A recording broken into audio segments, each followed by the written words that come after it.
Hello students, कैसे हैं आप सभी लोग। मैं आशा करता हूं आप लोग बहुत अच्छे होंगे। माय नेम इज़ आशीष गिरी। आज के इस वीडियो के अंदर हम स्टार्ट करेंगे बीएससी थर्ड ईयर बोटनी के 6 सेमेस्टर के अंदर आपका सेकंड पेपर आता है इकोलॉजी एंड इन्वायरमेंट। काफ़ी सारे बीएससी के स्टूडेंट ने रिक्वेस्ट किया था कि सर इस सेमेस्टर को भी स्टार्ट कर दीजिए क्योंकि एग्जामिनेशन पेपर आने वाले हैं। अब देखो, एग्जाम पेपर आने वाले हैं तो सबसे पहले मैं उन चैप्टर्स को कवर करूंगा जहां से एग्जामिनेशन पेपर से रिलेटेड क्वेश्चंस पूछे जाते हैं। अब मैं स्टार्ट कर रहा हूं unit number 4 chapter number 9 biodiversity. Biodiversity क्या होता है, इस कंप्लीट चैप्टर को मैं बहुत ही डिटेल में वीडियोस के माध्यम से कवर करूंगा। पहले हमें एक ब्रीफ इंट्रोडक्शन के माध्यम से हमें यह समझना पड़ेगा कि बायोडाइवर्सिटी क्या है, क्योंकि लाइफ साइंस के आप कितने भी एग्जामिनेशन पेपर टारगेट करोगे, बायोडाइवर्सिटी जो टॉपिक है ना, ये आपको लगभग हर जगह पर मिलेगा। ठीक है, आप लोग जनरल बेसिक नॉलेज के अंदर भी बायोडाइवर्सिटी कवर होता है, इसलिए इस टॉपिक को बिल्कुल भी स्किप मत करना। और यहां पर भले ही मैंने सिर्फ डेफिनेशन मेंशन किया है, लेकिन मैं बायोडाइवर्सिटी इस टॉपिक को बहुत ही डिटेल में अच्छे से समझाने वाला हूं। सिर्फ एक ही बारे में आपको सब कुछ समझ में आ जाएगा। बायोडाइवर्सिटी का मीनिंग क्या होता है, बायोडाइवर्सिटी के जो डिफरेंट लेवल्स होते हैं उसके बारे में भी मैं डिस्कस करूंगा, जैसे कि जेनेटिक डाइवर्सिटी क्या है, स्पीसीज डाइवर्सिटी क्या है, या इकोलॉजिकल या इकोसिस्टम डाइवर्सिटी क्या होता है।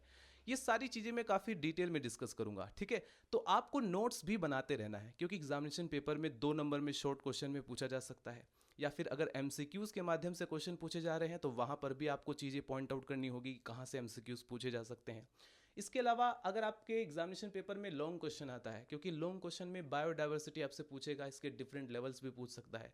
बाकी इससे रिलेटेड और भी काफ़ी सारे जो पॉइंट्स है, जो टॉपिक है, उसको मैं कवर करूंगा। ठीक है, तो चलिए स्टार्ट करते हैं। तो स्टूडेंट्स, बायोडाइवर्सिटी की जो डेफिनेशन है, अगर मैं इसको कुछ देर के लिए स्किप करके आपको समझाने की कोशिश करूं कि बायोडाइवर्सिटी क्या है एक सिंपलेस्ट फॉर्म में, तो मैं कहूंगा कि पृथ्वी पर पाए जाने वाले जितने भी लिविंग ऑर्गेनिज्म हैं, सभी के सभी लिविंग ऑर्गेनिज्म। अब लिविंग ऑर्गेनिज्म के अंदर ध्यान रखना, प्लांट्स भी इंक्लूड हो जाते हैं। डिफरेंट, आप देखो कितने सारे प्लांट्स की वैरायटीज़ हैं। इसके अलावा एनिमल्स भी उसी के अंदर इंक्लूड हो जाते हैं। एनिमल्स में भी आप देखेंगे जंगल के अंदर, या ह्यूमंस भी एनिमल्स के अंदर ही कंसीडर होते हैं। शेर है, चीता है, बाघ है, भालू है, गिलहरी है, यानी इतने सारे जानवर है, इतनी सारी डाइवर्सिटी है। तो ये सभी के सभी इसके अंदर इंक्लूड हो जाते हैं। इसके अलावा अगर हम माइक्रो ऑर्गेनिज्म की बात करें तो ये भी उसी के अंदर आ जाएंगे। यानी कि पृथ्वी पर पाए जाने वाले जितने भी लिविंग ऑर्गेनिज्म है, जिनके अंदर लाइफ सस्टेन कर रही है, जिनके अंदर जीवन पाया जा रहा है, उन सबकी वैरायटी को, उन सबके बीच जो इंटरेक्शन है, उसी को कहा जाता है बायोडाइवर्सिटी। राइट, यानी अर्थ पर प्रेजेंट हर तरह का जीव, चाहे वो पेड़ हो, जानवर हो, इंसान हो, पक्षी हो, मछली हो, कीड़े मकोड़े हो, माइक्रो ऑर्गेनिज्म हो, उनकी वैरायटी और उनके बीच होने वाले इंटरेक्शन सब मिलाकर के बायोडाइवर्सिटी के अंदर आते हैं। एक छोटे से एग्जाम्पल के माध्यम से आपको समझाता हूं। जैसे आप एग्जाम्पल के तौर पर कंसीडर कीजिए फॉरेस्ट इकोसिस्टम। मान लीजिए आप देहरादून गए, आपने वहां पर एक जंगल देखा, एक पूरा का पूरा फॉरेस्ट इकोसिस्टम देखा। तो फॉरेस्ट इकोसिस्टम के अंदर कई प्रकार के जीव हैं। वहां पर आपको प्लांट्स भी देखने को मिलेंगे, प्लांट्स की कई सारी वैरायटीज देखने को मिलेंगी, एनिमल्स भी देखने को मिलेंगे। उसी में आपको बर्ड्स, कीड़े मकोड़े, फंजाई, माइक्रो ऑर्गेनिज्म, इन सभी जीवों की वैरायटी को ही हम कहेंगे बायोडाइवर्सिटी। यानी कोई व्यक्ति गया देहरादून और वहां पर उसने एक फॉरेस्ट, एक पर्टिकुलर एरिया के अंदर मौजूद एक फॉरेस्ट को देखा, उसको ऑब्जर्व किया, और उसने अगर ये कहा कि भाई इस फॉरेस्ट की बायोडाइवर्सिटी बहुत ही ज़्यादा बढ़िया है, बहुत ही ज़्यादा रिच है, तो इसका मतलब आप समझ जाइए कि वहां पर बहुत सारी वैरायटीज है लाइफ की। राइट, अब एक और एग्जांपल के साथ समझाता हूं। जैसे आप पॉन्ड इकोसिस्टम का एग्जांपल ले लीजिए, एक तालाब है, ठीक है, वहां पर आपको फिश भी देखने को मिलेगा, वहां पर मेंढक यानी फ्रॉग भी देखने को मिलेगा, एल्गी भी देखने को मिलेंगे, वहां पर घोंघा भी होगा यानी स्नेल होगा, एक्वेटिक प्लांट्स होंगे, माइक्रोस्कोपिक ऑर्गेनिज्म होंगे। ये सब मिलकर के पॉन्ड की बायोडाइवर्सिटी बनाते हैं। राइट, यानी अगर पॉन्ड इकोसिस्टम के अंदर जितनी ज्यादा वैरायटी होगी, हम कहेंगे वहां की बायोडाइवर्सिटी बहुत ही अच्छी है। राइट, तो अब आप स्टूडेंट्स बायोडाइवर्सिटी की डेफिनेशन को नोट डाउन कर सकते हैं और इसको आसानी से समझ भी सकते हैं। Biodiversity is the total variety of life on earth. यानी वो जो पर्टिकुलर एरिया है, उस पर्टिकुलर एरिया में आपने पूरा अर्थ ही कंसीडर कर लिया, यानी आप पूरे अर्थ की बायोडाइवर्सिटी के बारे में बात कर रहे हैं। तो biodiversity is the total variety of life on earth, यानी अर्थ पर जितनी भी लाइफ की वैरायटीज हैं, including the diversity of genes. उसमें उनकी जीन्स की भी डाइवर्सिटी है, क्योंकि अलग अलग जीव के अंदर अलग अलग तरह के जीन्स होते हैं। स्पीसीज की भी डाइवर्सिटी वहाँ पर डिफरेंट देखने को मिलती है, तो उसको भी हमने इंक्लूड किया है। यहाँ तक कि डिफरेंट इकोसिस्टम भी पाया जाता है, तो हमने इकोसिस्टम की वैरायटीज़ को भी इसी के अंदर इंक्लूड किया है।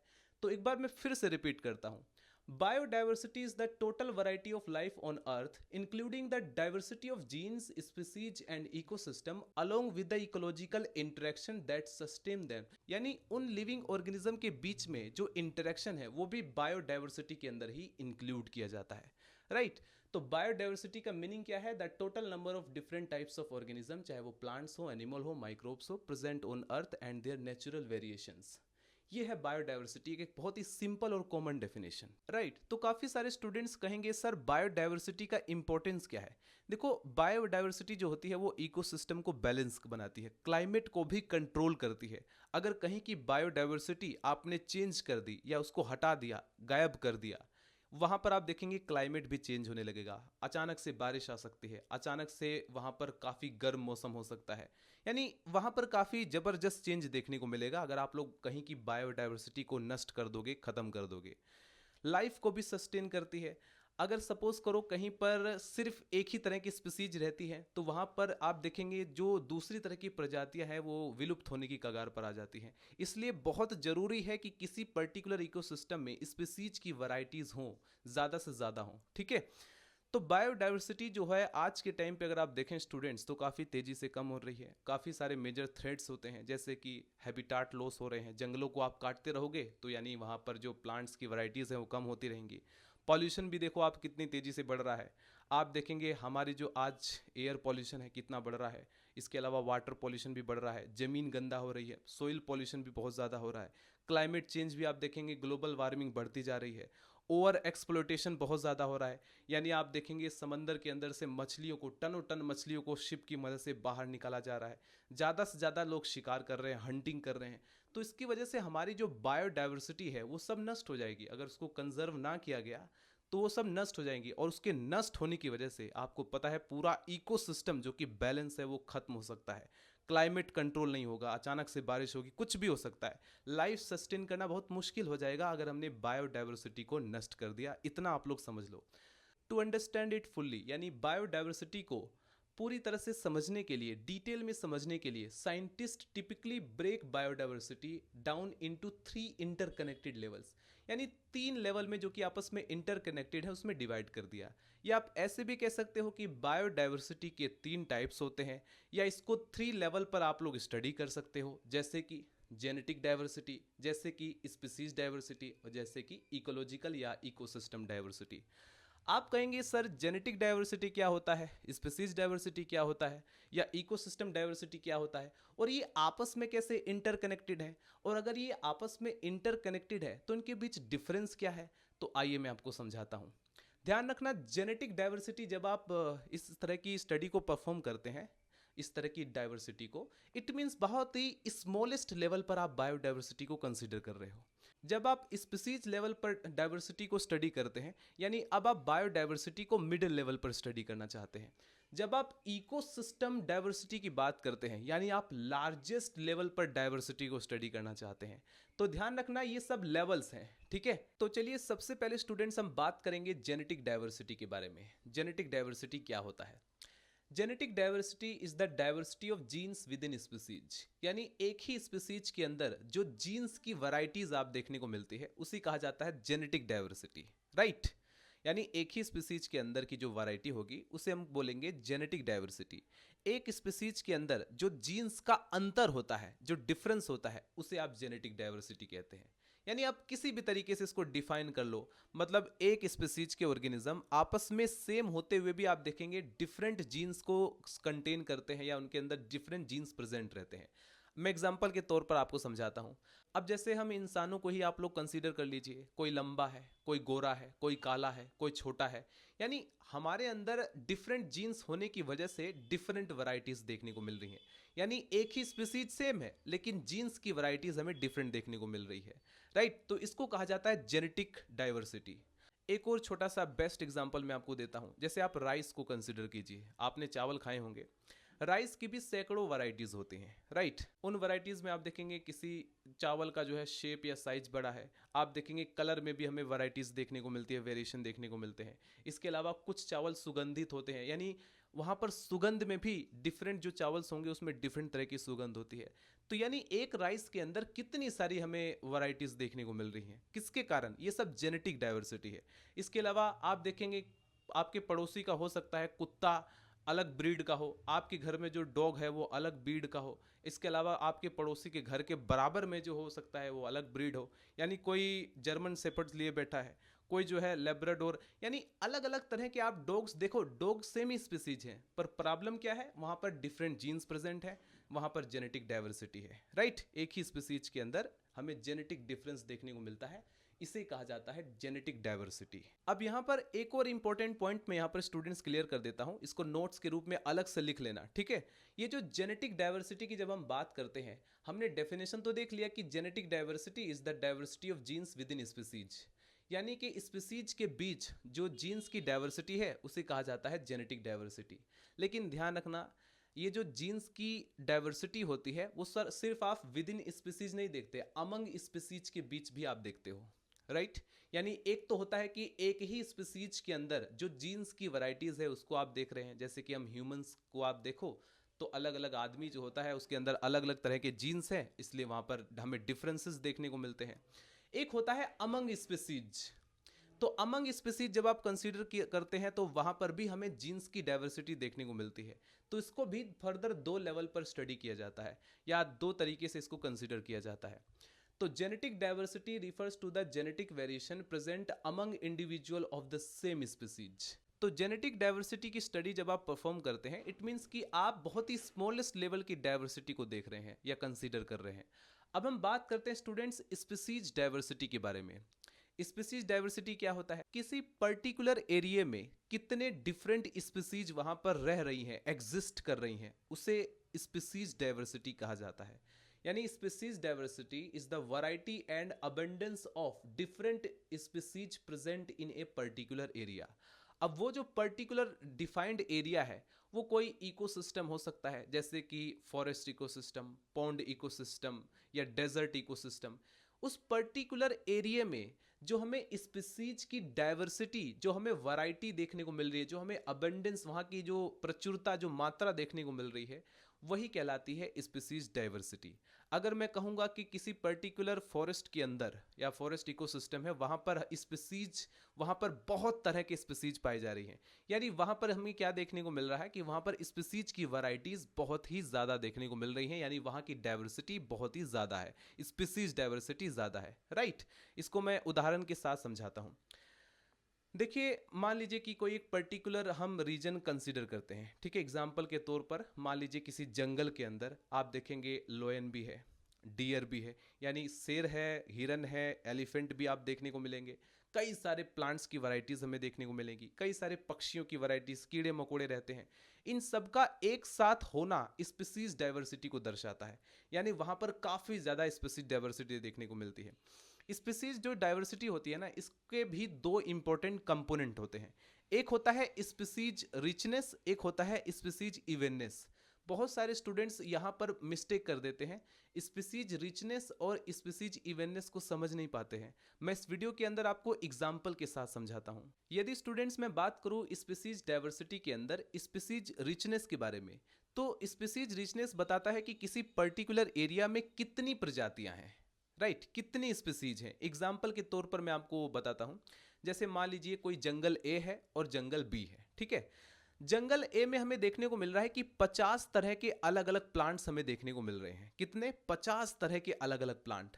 जब हम जंगल बी को कंसीडर करते हैं तो वहां पर हम देखते हैं कि सिर्फ 5 तरह के अलग अलग प्लांट देखने को मिल रहे हैं। तो इस केस में आप क्या कहेंगे? आप कहेंगे कि जंगल ए में जो स्पीसीज की रिचनेस है वो ज्यादा है, क्योंकि जंगल ए में 50 तरह के डिफरेंट प्लांट्स देखने को मिल रहे हैं, जबकि जंगल बी में सिर्फ 5 तरह के।